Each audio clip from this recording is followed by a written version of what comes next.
Uncle Ven wants to grow mushrooms, you guys, and all these boxes showed up at once. All these boxes need to go to the attic. Uncle Ven will get in shape fast. My attic is on the 5th floor, and I live on the 2nd. But before Uncle Ven turns this attic into a small mushroom farm, he needs to clear everything out. That sure looks like a lot of work. And here's the chair we just brought up here. Everything here is going to my basement, and the multi-gym to my garage. I'm attaching camera straps so you can see a full run. When I start working with the substrate, I'll have to carry all the heavy bags from the car to the basement, then from the basement to my kitchen, and finally, when my fruiting bags are ready, up to the attic. Looks like Uncle Ven won't be fat for long. On the way up, I'm grabbing a box from my apartment so we have a nice smooth flow of items. Uncle Ven never goes empty-handed. I need to modify this door and make holes for the humidifier and the air conditioner. And it snowed heavily last night. Don't mind if I do. This is my 4th and final trip to the basement today. Which item do you think Uncle Ven will pick? The smallest one indeed. You were right, my boy. I believe in a few days I'll manage to clear everything out and install the fruiting tent.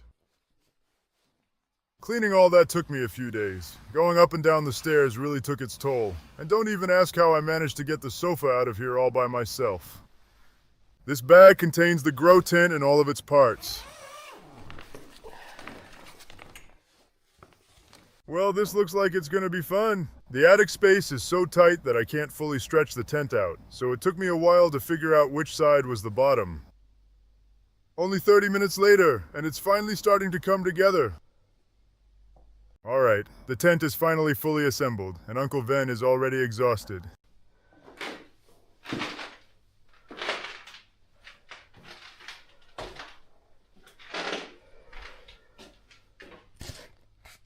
My buddy Uncle Tony came to see what I've got going on here. I put up some lights here, but I won't be needing them later on. Uncle Ven's dad also came over to see what's going on here. These are the pre-made mushroom kits I bought from Amazon. As a beginner, I just wanted to jump in and get a feel for everything right away. I was busy turning the attic into a mushroom farm, and these pre-made kits have been sitting in my fridge a bit too long, but it's fine. The kits are unpacked and ready to start fruiting. The humidifier is running great, but I've still got to connect the inline system, and that could be tricky later on. Walking 3 kilometers to get these supplies? That's commitment. Growing mushrooms really is a daily commitment, and honestly, I'm loving it. But if Uncle Ven wants to turn this into a real business, he's definitely going to need to rent a proper space, because carrying stuff up and down these stairs all day is brutal and not practical at all. After doing a ton of research, I realized that lion's mane is probably my best option. Once I start harvesting 2 to 3 kilograms a day, I probably won't be able to sell it all right away, so I can always dry the mushrooms, turn them into powder, and make sure nothing goes to waste.